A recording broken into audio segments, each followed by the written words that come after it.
तो चर्चा हो रही है अभिव्यक्ति की आजादी को लेकर। राइला प्रवीण, आपने एक उदाहरण यहां पर देख लिया कि साहब कोई अगर बोलना चाहे उसको कैसे नहीं बोलने दिया जाए। वो भी कह सकता है साहब मैं भी फ्रीडम ऑफ स्पीच के लिए मुझे संविधान ने अधिकार दिया, मैं अपनी बात रखना चाहता हूं। देखिए, सबसे पहले तो मैं एक बात कहूंगी, जो रशीदी साहब ने शुरुआत की जिस बात पे, मैं उसको पूरे उन लफ्ज़ों में जो मुमकिन लफ्ज़ है उसमें उस बात का कंडेम करती हूँ कि आप किसी एक महिला पे इस तरह का हस्तक्षेप नहीं कर सकते हैं। और जो जिस देश में हम रहते हैं, जो सांझी संस्कृति का देश है, जो एक लोकतांत्रिक देश है, वहाँ धर्म के नाम पर लोगों को बांटने का काम मत कीजिए। हम ईद उसी खूबसूरती से मनाते हैं जिस खूबसूरती से हम दिवाली और होली मनाते हैं। इसमें एक दूसरे लोगों का एक दूसरे के आना जाना, एक दूसरे के सुख दुख में शामिल होना, जी नहीं, बिल्कुल नहीं, एकदम आपने एक गलत बात कहा। मैं ट्रिपल तलाक पे बोलूंगी क्योंकि मैं एक मुस्लिम धार्मिक इशू है समाज में, ये आपसी भाईचारे पर बात नहीं है, ये धार्मिक इशू है, ये भाईचारे की बात नहीं है, धार्मिक इशू नहीं होगा, ये एक इंसानी इशू भी है। आप औरत को क्या समझ रखा है आप लोगों ने? औरत एक इंसान है, आप औरत को औरत मत बनाइए। औरत एक सबसे पहले एक इंसान है। जो औरतें गई हैं सुप्रीम कोर्ट, जैसे कि शायरा बानो और उनकी जैसी बहुत जैसी औरतें, उनका कोई राजनीतिक पार्टी से कोई लेना देना नहीं है, वो बहुत ही परेशान है और जुल्म की शिकार रही है। महिला आंदोलन किसने खड़ा किया शाजिया बताओगी? मुसलमान देश, महिला आंदोलन किसने खड़ा किया बताओगी? दोनों बातों का जवाब आपके पास नहीं है। और टूनीशिया एक तो महिला आंदोलन पे जवाब दे दीजिए। रमेश साहब, मेरी बात नहीं, मैं आपकी बात से सहमत हूं। 22 देशों ने ट्रिपल तलाक को खत्म कर दिया। हम क्या ज्यादा बड़े मुसलमान हो गए हिंदुस्तान के? और फिर आगे बोल लीजिए। तिवारी साहब आप बोलिए। ओके, तिवारी साहब बोलिए। हमने नहीं बनाया। तिवारी साहब बोलिए। मैं जिस हिंदू समाज से आता हूँ, एक मिनट, मैं आ रहा हूँ। तिवारी साहब मैं आ गया। मैं जिस हिंदू समाज से आता हूँ, हमारे धर्म ग्रंथों में तलाक शब्द का कोई स्थान नहीं है। और हमारे यहाँ अगर कोई कुप्रथाएं भी हैं, जैसे बाल विवाह हमारे यहाँ कुप्रथा थी, हमारे यहाँ विधवा विवाह कुप्रथा थी, लेकिन इसको हमारे समाज के बीच में से नेतृत्व खड़ा हुआ। हमने डोमेस्टिक वायलेंस एक्ट के खिलाफ मैं बता रहा हूँ, मैं वही आ रहा हूँ,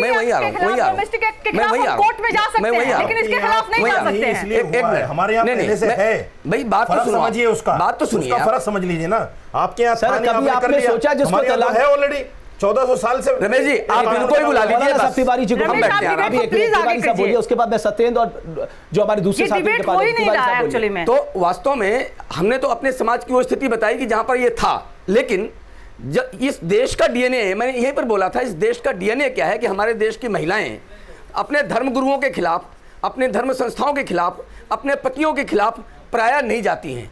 अगर वो जाती हैं तो कोई विकट परिस्थिति होगी, एक्सट्रीम सिचुएशन होगी। कोई विकट परिस्थिति होती है, गंभीर स्थिति होती है, तब जाती है। और देखो, सुप्रीम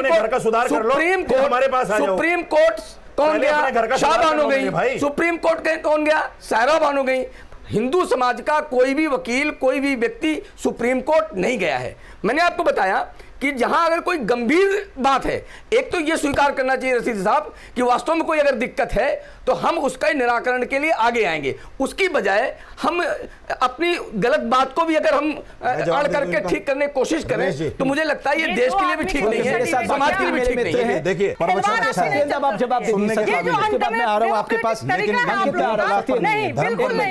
प्रवचन है, लेकिन आप जो कह रहे हैं वो सब कुछ है मौलवी, और दूसरा जो कह रहे हैं वो प्रवचन है। एक मिनट आप रुक जाइए। ओके सत्येंद्र, आप जवाब दीजिए।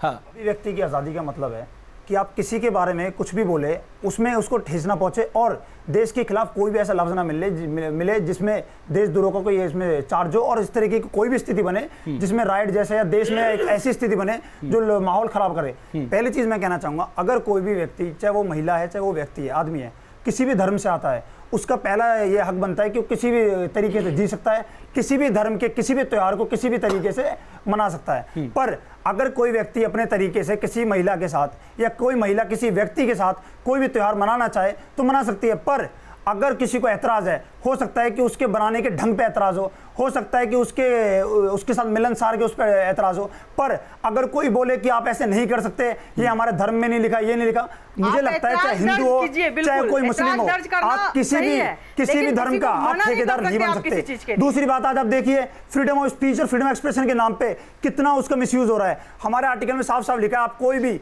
देशद्रोह बात ऐसी नहीं कर सकते, कोई भी ऐसी बयान नहीं दे सकते जिसमें देश में परिस्थिति खराब हो। आज अभिव्यक्ति की आजादी के नाम पर देश में क्या नारे लग रहे हैं? सत्येंद्र, ये तो मेरे समझ में भी आता है, लेकिन वो काम कानून का है, वो काम एबीवीपी क्यों करते हैं, आप लोग क्यों करते हैं? मैं इसमें एक बात बोलना ये पूछ रहा हूं। अगर बात एबीवीपी की आपने की है, बिल्कुल सही बोल की यार, मैं इसमें एक जवाब देना चाहूंगा, मुझे थोड़ा समय दे।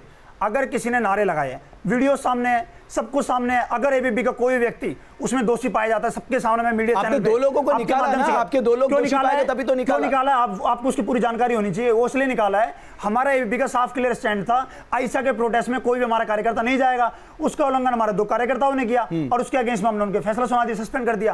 पर एबीवीपी का कोई भी व्यक्ति अगर देशद्रोह में, अगर किसी भी ऐसी स्थिति में, ये एबीवीपी थोड़ा तय करेगा देशद्रोही कौन है कौन नहीं है। मैं कह रहा हूं, ये तो कानून तय करेगा। आपने सही बोला, भाजपा के लोग देशद्रोह के भोपाल कोई में भी अगर उसमें पकड़ा जाता है तो कार्रवाई हो, उस पे भी कानून के एबीवीपी तहत को हो, सवाल हम उनके खड़ा साथ करना खड़े हैं। एक बार राहिला कुछ कह रही अभिव्यक्ति की है। आजादी के नाम पे आप इसको मिसयूज एबीवीपी नहीं को ये कर सकते। सवाल भी करने का पूरा अधिकार है कि भोपाल में जो भाजपा के लोग आईएसआई के एजेंट पाए गए हैं और उसका जो पूरा उड़ी घटना से जुड़ा हुआ मामला है, उस पे फिर एबीवीपी सवाल क्यों नहीं खड़ा करती, कार्रवाई होनी चाहिए। मामला क्यों नहीं करती? मैं कह रहा हूं चाहे एबीवीपी हो, चाहे बीजेपी हो, भाजपा चाहे देश में कोई भी संगठन हो, अगर कोई भी किसी भी ऐसे देशद्रोह में और दोषी पाया जाए, मैं कह रहा हूं कानून के तहत उस पे कोई भी कार्रवाई हो जानी चाहिए। जवाब दे रहे हैं, आपके जवाब दे रहे हैं। सबसे पहले कानून पर विश्वास रखें। अंकित, आपको भी कानून पर विश्वास आजकल रखना आपको ये पूछ रहा हूं, फ्रीडम ऑफ स्पीच के नाम पर कुछ भी कहते रहे, ये देश बर्दाश्त नहीं अंकित, करेगा। आप कॉलेज जाके आपको जवाब दे रहे हैं।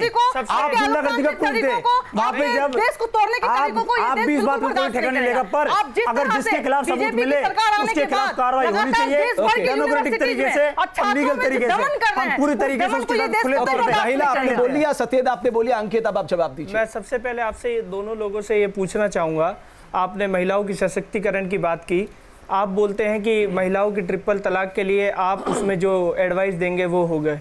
मैं मेरे जो साथी हैं एबीवीपी से उनसे भी बोलना चाहूँगा, आपने अभी अभिव्यक्ति की आज़ादी की बात की, क्या आपके आरएसएस में महिलाओं को अभिव्यक्ति की आज़ादी को बराबर स्थान दिया जाता है? आपके यहाँ आपके यहाँ और ऐसा आज भी क्यों हो रहा है? आज यूपी चुनाव को देखते हुए आज पूरे देश भर में यूपी के चुनाव को देखते हुए ऐसे मुद्दे बनाए जा रहे हैं। आज आप बात ये करें कि महिलाओं की सशक्तिकरण कैसे होगा, आज आप बात ये करें कि महिलाओं को शिक्षा कैसी मिलनी चाहिए, आज आप बात ये करें कि हमारी जो महिलाएं हैं जो घरों में चूल्हा चौके तक सीमित है उनको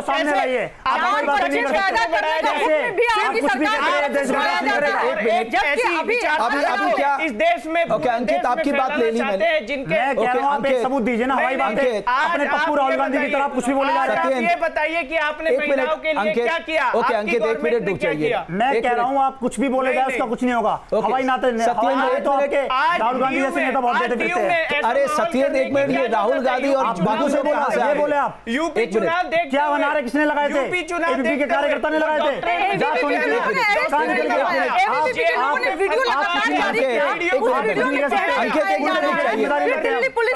तरीके से जिम्मेदारी लेते आप लीजिए। ओके एक मिनट, राहिला प्रवीण सत्येंद्र आपको कम से कम हमारी यंग जनरेशन को ध्यान रखना चाहिए।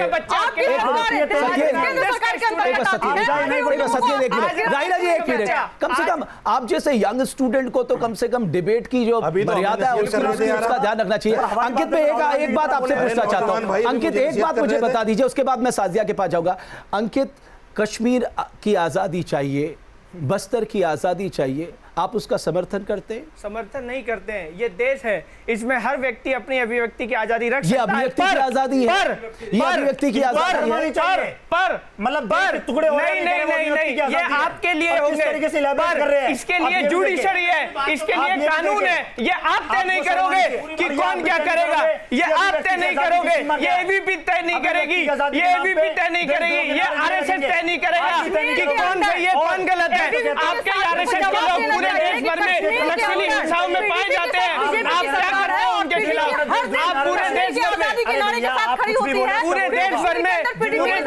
बीजेपी के लोग भोपाल में पकड़े जाते हैं, उसके लिए आपका क्या स्टैंड है ये बताइए। एक बात अंकित, अंकित, जो लोग कहते हैं कि साहब भारत कश्मीर की आजादी तक, भारत की बर्बादी तक जंग रहेगी जारी, भारत तेरे टुकड़े होंगे इंशाअल्लाह इंशाअल्लाह, उन्हें सपोर्ट करने अगर राहुल गांधी चले जाए आपको शर्म नहीं आती? राहुल जी ने कभी उनको सपोर्ट नहीं किया,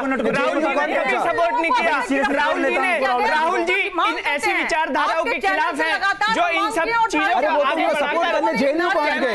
कैंपस को तोड़ना चाहते हो, कैंपस को तोड़ना चाहते हो। आप सब विजय सोनकर तिवारी मैं गलत कह रहा हूँ क्या? आप अब जेएनयू पहुंच गए साहब, कम से कम हमें फ्रीडम ऑफ स्पीच की मर्यादा का ध्यान रखना चाहिए। हम देश तोड़ने वालों को कम से कम इस देश में नहीं रहने दे सकते। आजादी का मतलब है ओके, विजय सोनकर तिवारी एक में सत्य, विजय शंकर तिवारी, जो चर्चा आप सुन रहे थे कि वो संघ में ये है, फलानी जगह ये है, तो मैं एक चीज़ बता देता हूँ। जवाहरलाल नेहरू यूनिवर्सिटी में जब देश के बंटवारे की बात की गई, कश्मीर को अलग करने की बात की गई, और जब देश भर में ये हल्ला मचा और लोग विरोध में खड़े हो गए, लेकिन उनके साथ जो ये लोग हैं जो बात कर रहे हैं अभी इधर संघ में ये है, वो लोग उनको बचाने में लगे रहे, उनको निकालने में नहीं लगे रहे।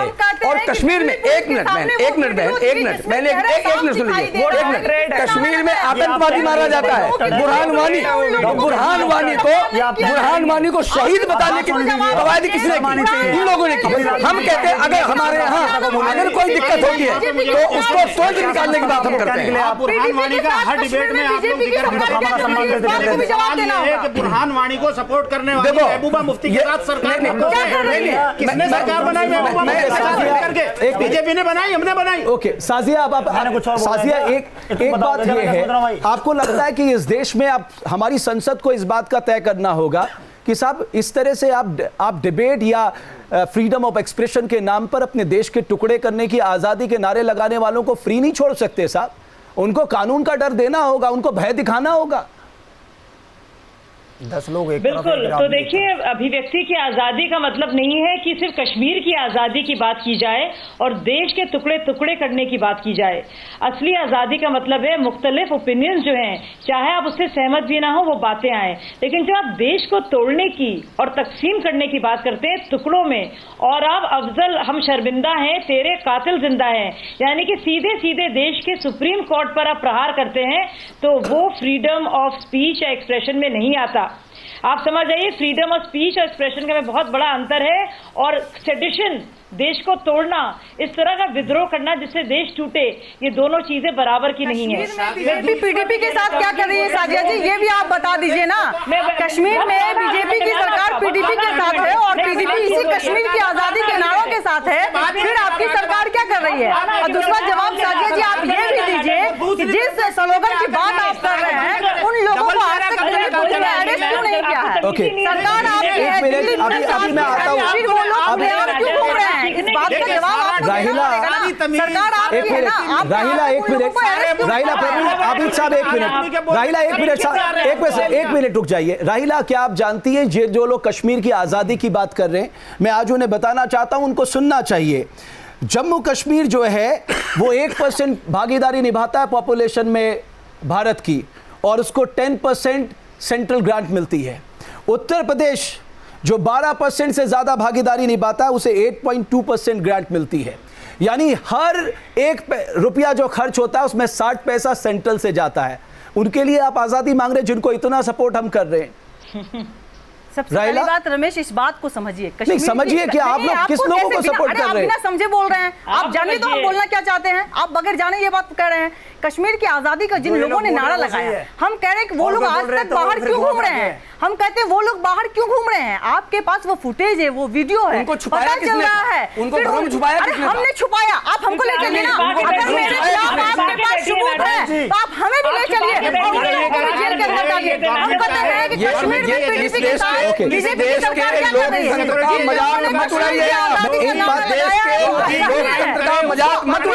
जेल के अंदर होना चाहिए था, लेकिन पुलिस और केंद्र सरकार क्या कर रही है? साफिया अख्तर, बहुत देर से मौलाना साहब, साफिया अख्तर, मैं सिर्फ एक सीधा सवाल आपसे पूछ रहा हूं, आपके यहां महिलाओं को आजादी है?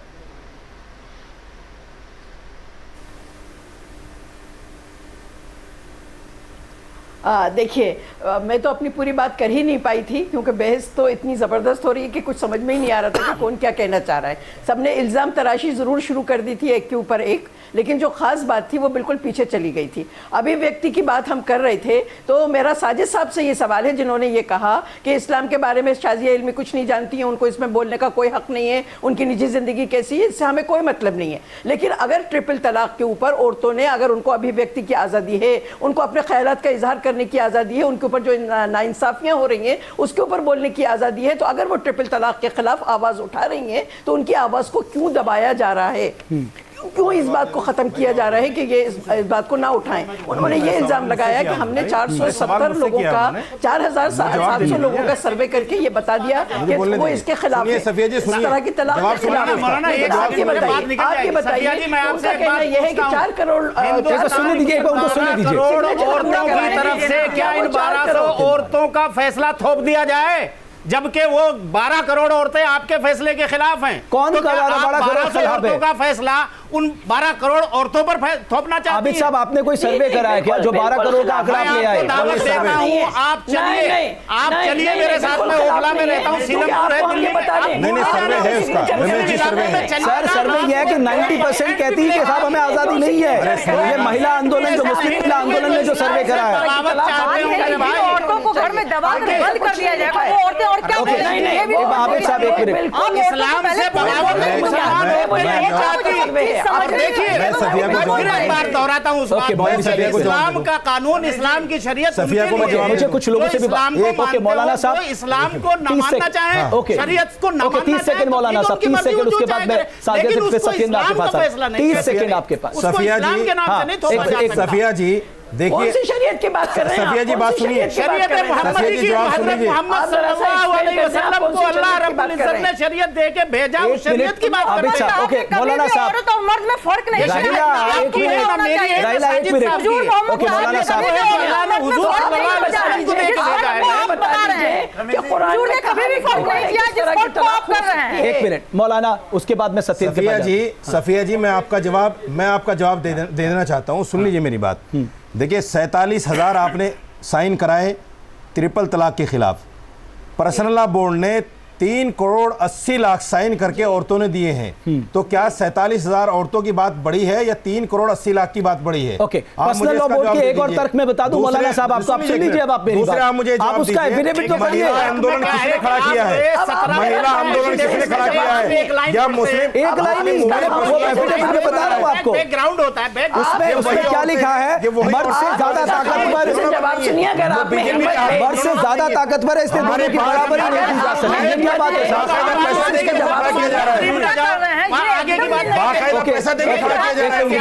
आप औरतों पे हमला कर रहे हैं। राहिला एक मिनट रुक जाइए ना आप। राहिला जब मैं आपको मौका दूंगा बोलिएगा। एक मिनट राहिला, आप सिर्फ ये कहना चाहते हैं सारी जानकारी आपके पास है। ओके सत्येंद्र, सबूत दे रहा हूँ। ओके सत्येंद्र, मैं उसके बाद आप लोगों के पास। एक मिनट राहिला, एक मिनट रुक जाइए ना, मैं सबूत दे रहा हूँ। ओहो राहिला, मौलाना साहब एक मिनट रुक जाइए। रमेश जी, मुझे जवाब देने दीजिए। नहीं कर सकते हैं कि औरतों की जो बातें हैं वो गलत है। हम एक मिनट रुक जाइए ना, पूरा मुसलमान ओके तमाम औरतों का सत्येंद्र, उसके बाद मैं आ रहा हूँ बाबू आपके पास। एक मिनट राहिला, आबिद साहब एक मिनट रुक जाइए ना। ठेका लेके एक मिनट हम गैर मुस्लिमों का भी एहतराम करते हैं, जो राहिला प्रवीण, मैं इस्लाम के ऊपर बात नहीं कर रहा। एक मिनट आबिद साहब, मौलाना साहब आप कहाँ फंसे? एक मिनट राहिला, एक मिनट। ओके सत्येंद्र, बहुत सच्चे में मुझे लोगों से भी बात करनी है। ओके एक मिनट राहिला मौलवी साहब एक मिनट रुकिए। मुझे लगता है ये डिबेट कहीं ना कहीं इस विषय से भी आगे बढ़नी चाहिए। दूसरी बात, इसमें जो अभी देश में बहुत बड़ा मुद्दा चल रहा है, अभी राहिला जी ने जो देश विरोधी नारे लगे कहीं ना कहीं उसको डिफेंड करने का काम किया। मैं सिर्फ एक सवाल इनसे करना चाहता हूँ, कश्मीर पे और अफजल गुरु पे इनका क्या स्टैंड है? क्या अफजल गुरु के आतंकवादी मानते नहीं मानते? अपने एक लाइन में जवाब दे। मैं अफजल गुरु को आतंकवादी मानती हूँ, उनसे मेरा कोई सहमति और कश्मीर पे आपका क्या स्टैंड है? और वहाँ पे जो देश विरोधी नारे लग रहे हैं और जो लोग आर्मी के खिलाफ जो मोर्चा खोले हुए हैं, उस पे आपका क्या स्टैंड है? आप क्या मानते हैं? एक मिनट, आप आपने कुछ लोगों से बात कर ली। हत्यारा मानते हैं हम लोग। आप बताइए क्या आप कहना चाहते हैं? आप तय नहीं करेंगे। पूजा क्यों लगवा रहे फिर आपने नारे क्यों लगाए? सत्येंद्र जी, आपको नहीं है। आपको भाषण देता है। सत्येंद्र जी, उनके बारे में बताइए, तुमको आप क्या मानते हो? कुरान वाले से मेरी कोई हमदर्दी नहीं है, अब्दुल गुरु से मेरी कोई हमदर्दी नहीं है, कश्मीर की आजादी से मेरी कोई हमदर्दी नहीं है, लेकिन आपको बताना पड़ेगा कि कश्मीर के अंदर बीजेपी पीडीपी के साथ क्या कर रही है। बीजेपी के साथ कश्मीर के अंदर क्या कर रही है, इसका भी जवाब आपको देना पड़ेगा। आपको आप इस तरीके से गुमराह नहीं कर सकते।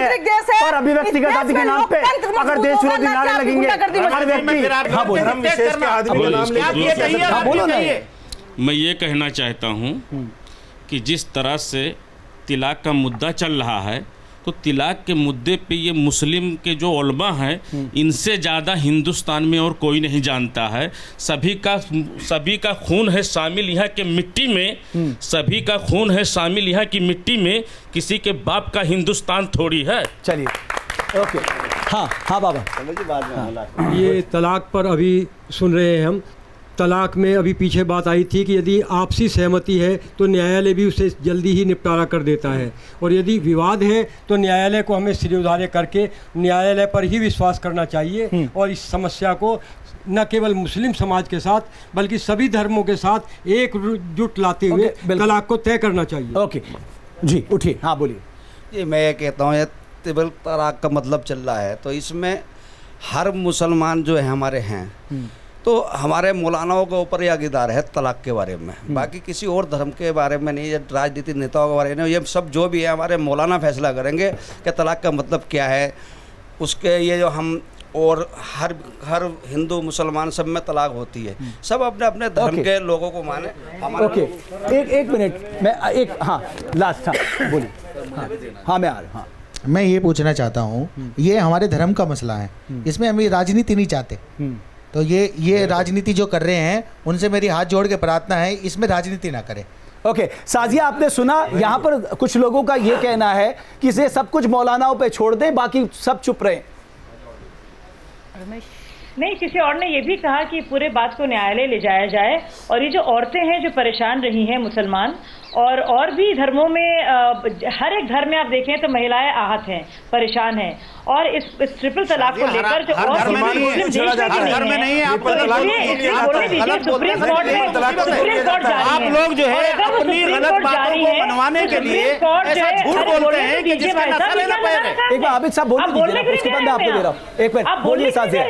अरे नहीं, मैं बोलने से मना नहीं कर रहा। साजिया बोलिए। आप डरे हुए क्यों है भाई साहब? क्या डरना तो आपको पड़ेगा, बीजेपी को डरना पड़ेगा। देखिएगा रिजल्ट आने दीजिए जरा 11 मार्च के बाद, फिर आप बताइएगा। जिनके वजीर आजम खुद बीजेपी को हिसाब नहीं दे पा रहे हैं, बीजेपी को पड़ेगा। आप कहिए नरेंद्र मोदी से कहिए, आपको हम डरते नहीं, सच बोलने वाले कभी नहीं डरते मेरी बहन। सच बोलने वाले हैं, सच के साथ खड़े होने वाले हैं, सच बोलने वाले कभी किसी से नहीं डरते। वो सिर्फ बात करने का हक उनको है जो अपने घरों में औरतों को इंसाफ दे रहे हैं। गलत बात है, शादी आप बिल्कुल गलत घरों में औरतों को इंसाफ दीजिए। आप सिर्फ इसलिए आप जो चाहे कहें, नहीं ये अधिकार मजहब के मामले में नहीं दिया जा सकता। सियासत में आप हैं, आप सियासत में जो चाहे बोलिए, लेकिन आप जो है ये सोच करके कि रूलिंग पार्टी से आप जो जी मैं का बोलेंगी, जो जी मैं देखिए इस्लाम किसी की वो नहीं है। 22 देशों में तलाक बैन कर दिया तलाक को, आप बार-बार उसका जिक्र करती हैं। 22 देशों के गुलाम नहीं है, 22 देशों में तलाक बैन नहीं है, 22 देशों में प्रैक्टिस बैन है। हम इस्लाम को फॉलो करते हैं, जमाने से आज नहीं हुई है वो। मोहम्मद सल्लल्लाहु अलैहि वसल्लम की शरीयत को फॉलो करते हैं। हम मोहम्मद सल्लल्लाहु अलैहि वसल्लम के पैरोकार हैं, उनको फॉलो करेंगे। 22 मुल्कों के सोनकर शास्त्री साहब, आप नहीं उसमें तलाक बैन नहीं, सोनकर शास्त्री साहब को बोले आबिद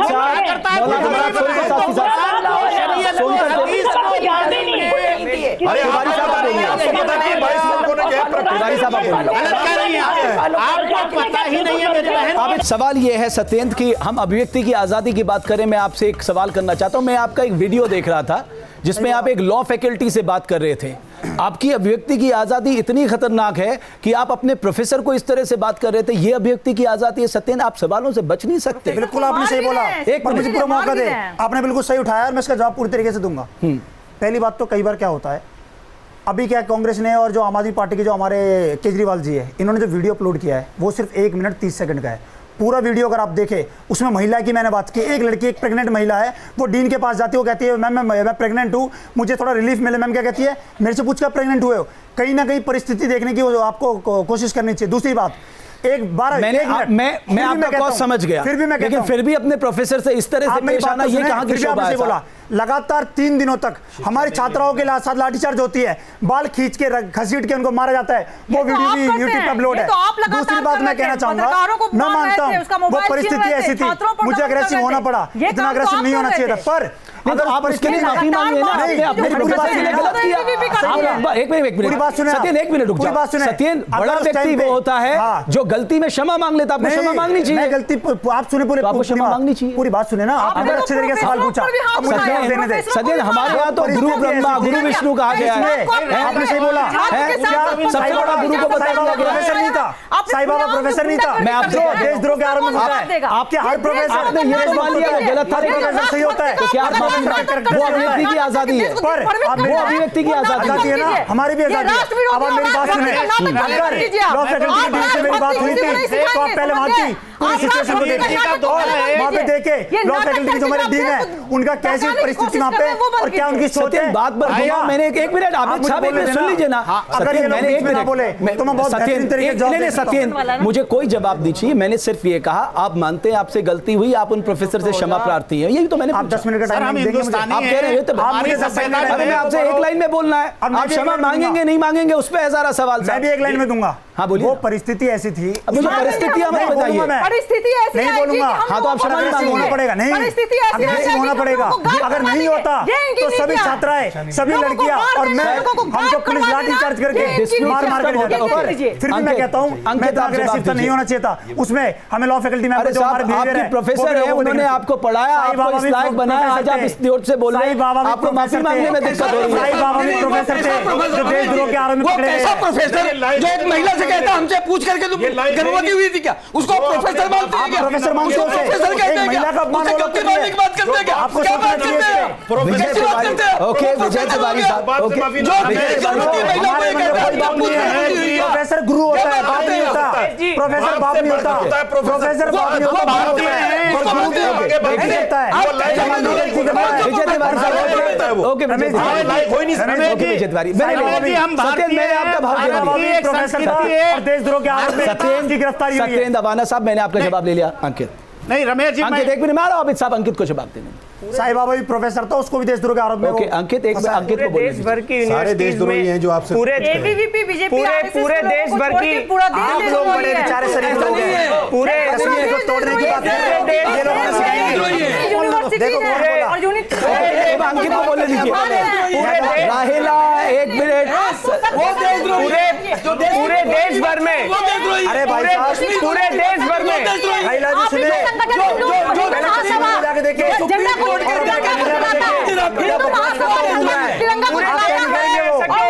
आप तय करेंगे वो पूरे देश भर में ऐसा क्यों होता है कि आपका संगठन ही हमेशा ज्यादा से ज्यादा करता है? पूरे देश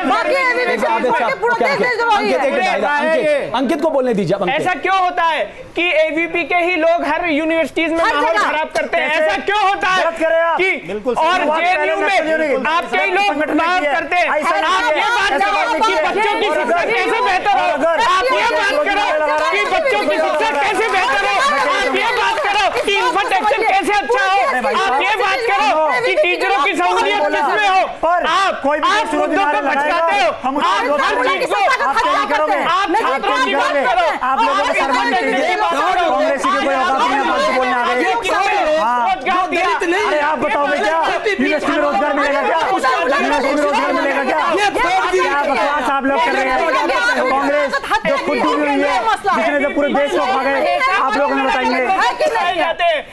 सुनो, एबीवीपी हमेशा विरोध करती मिलेगी। छात्रों के साथ देश विरोधी नारे हम नहीं लगाते हैं, देश विरोधी नारे लोग लगाते हैं, हम उसका विरोध करते हैं।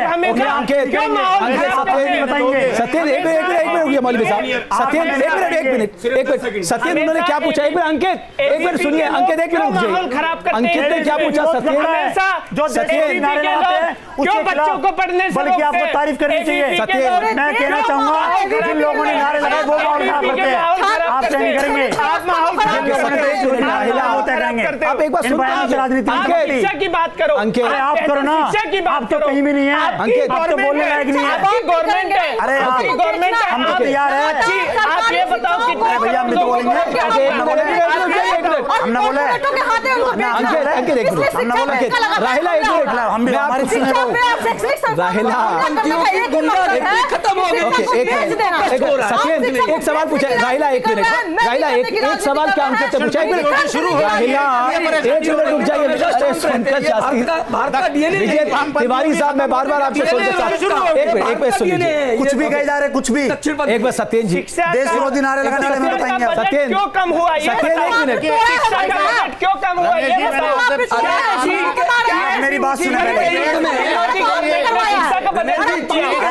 गवर्नमेंट ने शिक्षा का बजट क्यों कम किया? मोदी रमेश जी, जो कांग्रेस देश को खा गई, क्या पूछा, देश को गठबंधन हुआ है, ये हमसे पूछेंगे बजट के बारे में। मैं कह रहा हूं जो कांग्रेस देश को खा गई हमें बताएंगे। तिवारी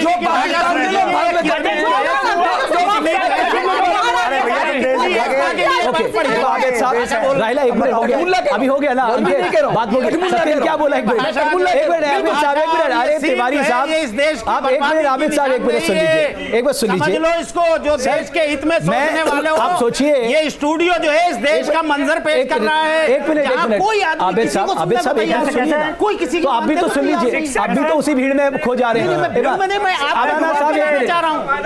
अबाना साहब एक सवाल पूछा ना, अबाना साहब एक सवाल पूछा ना अंकित ने, जहां उपद्रव होता वहां एबीवीपी क्यों पाई जाती, ये सवाल पूछा, उसका जवाब दीजिए। आप भिड़ क्यों रहे? अब जवाब दूं मैं? हाँ, अब सुने, और कोई नहीं बोलेगा, मेरी बात सुने। हाँ, वहां पे शुरुआत किसने की? अगर एबीपी सीधा आ जाए और माहौल खराब करे तो हम गलत है। देश विरोधी नारे लगाने के खिलाफ अगर हम आवाज उठाते हैं और अगर हमको कोई कुछ भी बोलता है हमें गर्व है। दूसरी बात मैं कहना चाहूंगा, मारपीट भी तो कर लेते हैं आप लोग। आप सबूत देना, सबूत दे। आयशा का संगठन बिना परमिशन के कैंपस में घुसा, किसने बोला? उमर खालिद को प्रिंसिपल ने मना कर दिया, नहीं आएगा, क्यों आया? देश विरोधी नारे, बस्तर से आजादी, कश्मीर से आजादी किसने मांगी? आप बताएं। और कह रहे एबीपी आ गई, अरे शर्म आनी चाहिए यार आपको, हमारे साथ खड़े होने के बजाय आप कह रहे एबीपी क्यों आ गई? अरे भाई साहब, कांग्रेस देश को डुबा गई, उसको डिफेंड करने आ गए।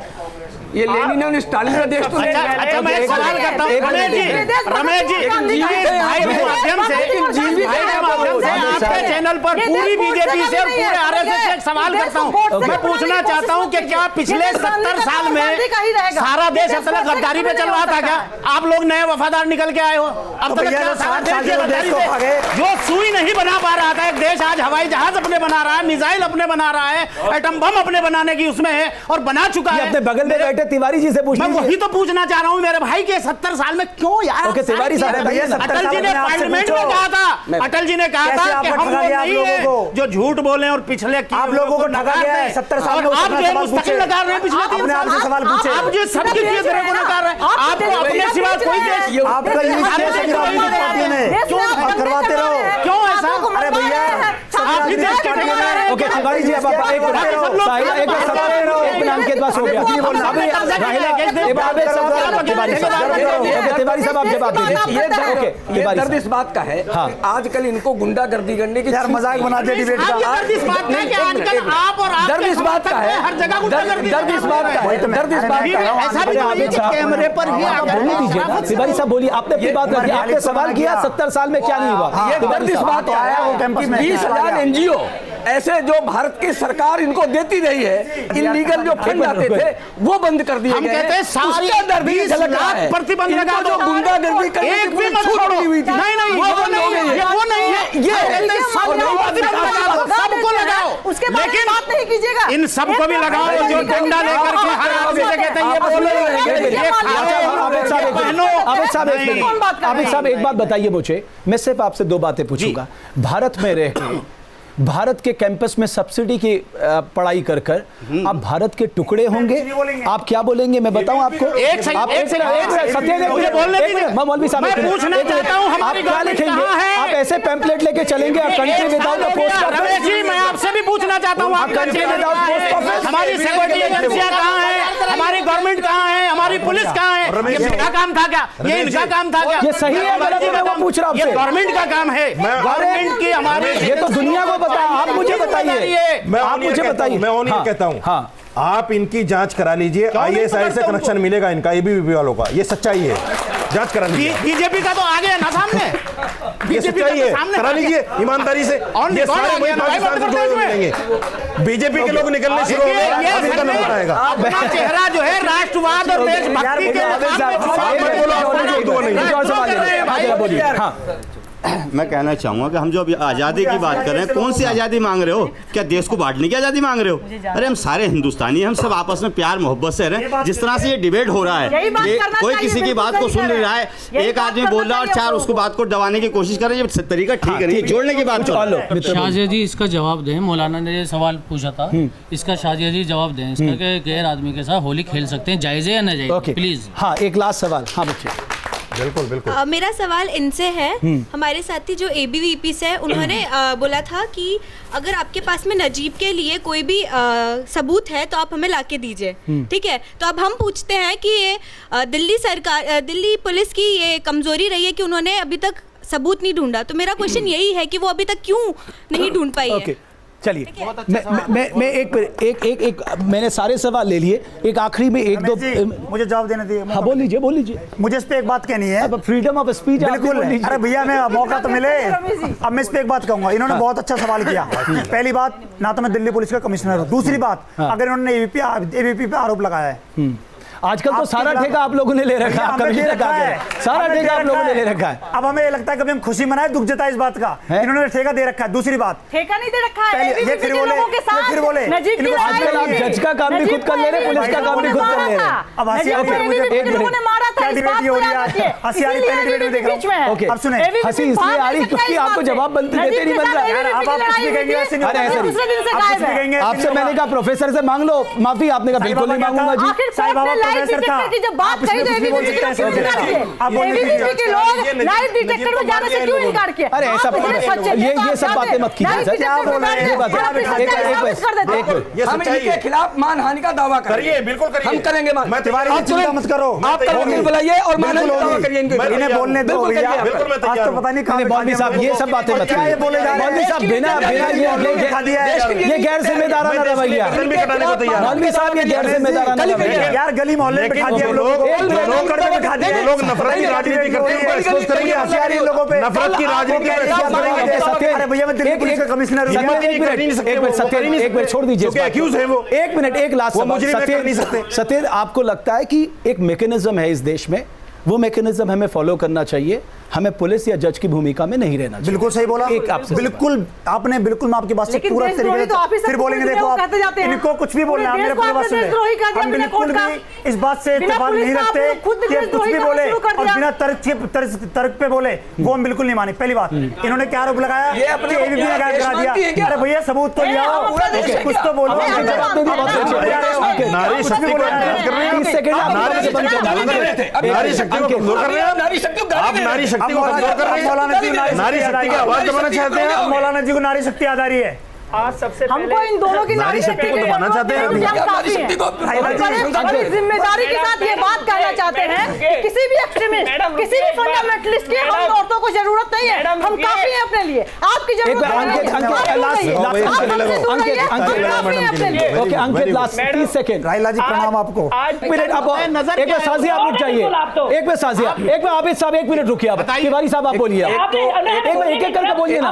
आपने हमें बोल रही थी, इन्होंने बीच में बोला आप बोलिए, तौर पे जाए। तिवारी साहब देखो, भाजपा और आरएसएस की बात क्यों होने लगती है? नहीं, आप गलत क्यों नहीं हो रही है यहाँ पे?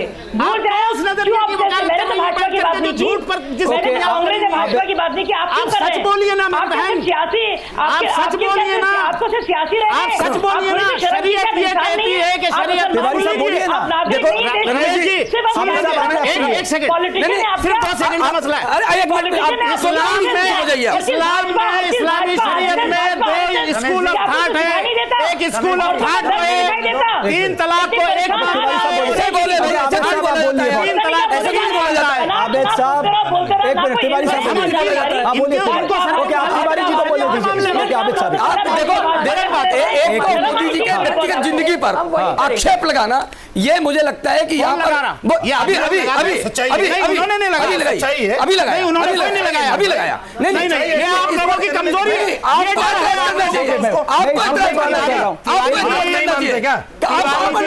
मैं आपकी जिंदगी में अंदर का जो इस तरह से चीजों को आरोप लगाना, एक मिनट देखो, एक बार सुन, ये आपके अंदर का तिवारी साहब एक मिनट, आबिद साहब मेरी एक बात मानेंगे? मौलवी साहब एक मिनट सुन लीजिए ना, एक मिनट। हाँ तिवारी साहब, अभिव्यक्ति की आजादी की जब बात हम करते हैं तो डबल स्टैंडर्ड की बात नहीं कर सकते हैं। मोदी जी को भूल जाइए 2 मिनट के लिए। आप यहाँ पर क्यों भूल जाए? आप यहाँ पर मुस्लिम महिला बोलती है, उसको अभिव्यक्ति की आजादी नहीं है, ये अभिव्यक्ति की आजादी की बात कर रहे हैं। अब मुझे कुछ बात करनी है। एक बार आबिद साहब मेरे सवाल सुन लीजिए। मौलवी साहब आप चुप हो जाइए। आबिद साहब मुझे ये बताइए, आपको अपना सामाजिक विकास, शैक्षणिक विकास, आर्थिक विकास चाहिए या आपको अपना शैक्षणिक विकास चाहिए, सामाजिक विकास चाहिए, आर्थिक विकास चाहिए, या आपको आरएसएस और बीजेपी से नफरत करनी है? आपके लिए विकल्प क्या है? आप खुद गवाह हैं। अभी थोड़ी देर पहले मैंने कहा आरएसएस ने अगर ये एक अच्छा काम किया, वो औरतों को इज्जत, सम्मान और उनको जो है सलीका और शऊर और इंसानियत सिखाने का काम करता। मैं कहता हूं मैं आरएसएस को समर्थन करता हूं। आप जो है मेरे समर्थन को जो है नहीं, आप एक तरफ कहते हैं, मैं क्यों कह रहा हूं, मैं बताता हूं। वो लोग करते हैं जो टीवी चैनलों पर बैठ कर। राशिद साहब मैं कह रहा हूं, एक मिनट आबिद साहब आप सुनिए। अब आपको मिर्च लग गई, अब मैंने बोला अब आपको मिर्च लग गई। दूसरा मुद्दा, एक मिनट रुक जाइए। दूसरा मुद्दा मैं इसलिए कह रहा हूं, मैं दूसरा मुद्दा इसलिए कह रहा हूं, एक तरफ आप अभिव्यक्ति की आजादी की बात करते हैं, दूसरी तरफ आप डंडा लेकर के लोगों से कहते हैं आप ये बोलिए। सर आप लोग भारतीय राजनीति में फुटबॉल बन के घूम रहे हैं। आप लोग भारतीय राजनीति में फुटबॉल बन के घूम रहे हैं। आपको डरा के राजनीति में वोट लिया जाता है। बिल्कुल। आप मुझे बताइए आपका क्या विकास हुआ, वो क्यों नहीं सवाल करते हैं? अब जो नस्ल आई, आप अपने बच्चों की अच्छी तालीम के लिए इसलिए बात करते हैं। नहीं देखे डर के मुसलमान अब वोट नहीं कर रहे। सर हमने आपको बराबर के अधिकार है, वही तो मैं कह रहा हूँ। मौलवी साहब एक मिनट अपनी जगह सत्यन के साथ सत्यन आबिद साहब, अब मैंने आपको बहुत सुन लिया, अब आप सुनिए। मौलवी साहब मैं गलत कह रहा हूँ, बच्चों को अच्छी तालीम चाहिए, अच्छी शिक्षा चाहिए, अच्छा स्वास्थ्य चाहिए, अच्छा भविष्य चाहिए, या आपको सब नफरत की राजनीति करनी है? एक बार आबिद साहब उनको जवाब दें। मैं ऑन ईयर बोल चुका हूँ इस चीज को। ये सच्चाई है, ये सच्चाई है। ये नफरत की जो राजनीति है, ये बीजेपी सबको सिखा रही है। हाँ, आप साहब उसमें सबसे अव्वल हैं। शिक्षा पर बात क्यों नहीं करते? एजुकेशन पर बात क्यों नहीं करते? आप करना ही नहीं चाहते, क्यों नहीं करते? आप करना ही नहीं चाहते। कौन नहीं करना चाहता? आप करना ही नहीं चाहते। कौन कह रहा है? अगर आप आपको कहाँ से आपने शिक्षा की अपने बच्चों को तालीम दी? ये सरकार बता दे नजीब कहाँ है? सरकार नजीब को नहीं बता पा रही है। क्यों? एक आदमी को नहीं बता पा रही है। जिन लोगों ने नारे लगाए आप थे, एबीवीपी के लोग थे जिन्होंने नारे लगाए थे, एबीवीपी के लोग थे जिन्होंने नारे लगाए थे देश तेरे टुकड़े होंगे। ये काम तुम ही कर सकते हो, आरएसएस ही कर सकता है। जो नाथूराम गोडसे को पूछ सकता है वो कुछ भी कर सकता है। सवाल पूछ सकता है, हम भी कर सकते हैं। काम आरएसएस का नजीब कहाँ है? नजीब कहाँ है? कोई बोलने का मुझे कुछ पलों के लिए रुकना है। मैं एक और मुद्दा, मोदी जी ने वादा किया था कि बेहतर शिक्षा कैसे छात्रों को मिलेगी, उसके इन टॉपिकों को हटाने के लिए, पढ़ने लिखने का मौका मिलता है, हटाने के लिए आज एबीवीपी हर कैंपस में माहौल खराब करती है, पूरे कैंपस में माहौल खराब करती है। आज युवा इनसे ये पूछ रहा है कि कहाँ गया 2 करोड़ रोजगार? आज युवा ये पूछ रहा है कहाँ गया बेहतर शिक्षा? कहाँ गया आर्थिक शिक्षा बजट क्यों कम हुआ? शिक्षा बजट क्यों कम हुआ? शिक्षा बजट में ऐसी क्यों कमी की गई ये बताइए। शिक्षा बजट को क्यों कम किया गया? अरे भाई साहब बजट को क्यों कम किया गया? अंकित मेरे पास समय समाप्त हो गया। मैं आपको चंद पंक्ति अब कहना चाहता हूँ। अमित साहब मेरे साथ समय समाप्त हो गया, आप मुझे इजाजत दीजिए। एक मिनट राहिला मेरे पास 30। हाँ बोलिए, एक बात कमेंट तो देना चाहिए। इस देश को अगर हम अपनी अहंकार और अपनी सत्ता के नशे में आकर के जो है हर आदमी को अपनी मर्जी से हांकना चाहेंगे, मामला गड़बड़ा जाएगा। देश को देश के संविधान से चलने दीजिए। 10 सेकंड बस, 10 सेकंड लास्ट कमेंट, 10 सेकंड बस। मैं सभी दलों से ये कहना चाहता हूँ, जितना सुनिए, उतना तो खा गए भाई। 10 सेकंड में टाइम नहीं है। मैं सबसे ये कहना चाहता हूँ कि नफरत की राजनीति छोड़कर मोहब्बत की राजनीति पे आ जाइए और देश को आगे बढ़ाने का काम कीजिए। मैं सिर्फ आपसे एक बात कहना चाहता हूँ, आपसे एक बात कहना चाहता, सत्येन एक मिनट, सत्येन एक मिनट, समझिए कुछ भी। अरे बाबा समझिए इस बात को, मैं जो कहने जा रहा हूं आप उसे सुन लीजिए। और ये बात किसी और ने नहीं, अटल बिहारी वाजपेयी ने कही थी। उन्होंने कहा था कि भरी दोपहरी में अंधियारा, सूरज परछाई से हारा, अंतरतम का नेह निचोड़, बुझी हुई बाती सुलगाएं, आओ फिर से दिया जलाएं, आओ फिर से दिया जलाएं, हम पड़ाव को समझे न मंजिल। सत्य नवाना यहां समझने की जरूरत है। हम पड़ाव को समझे न मंजिल और वर्तमान के मोजाल पर आने वाला कल ना भुलाएं, आने वाला कल ना भुलाएं। हम जो आज कर रहे हैं ना वो हमारे भविष्य को दर्शाता है। इसलिए हम सबको ये तय करना होगा, फ्रीडम ऑफ स्पीच का मतलब भारत की बर्बादी या कश्मीर की आजादी या बस्तर की आजादी नहीं है। भारत की तरक्की सबसे ऊपर है और एक भारत श्रेष्ठ भारत, यही एक मंत्र होना चाहिए हर भारतीय का। बहुत बहुत शुक्रिया आप सभी का।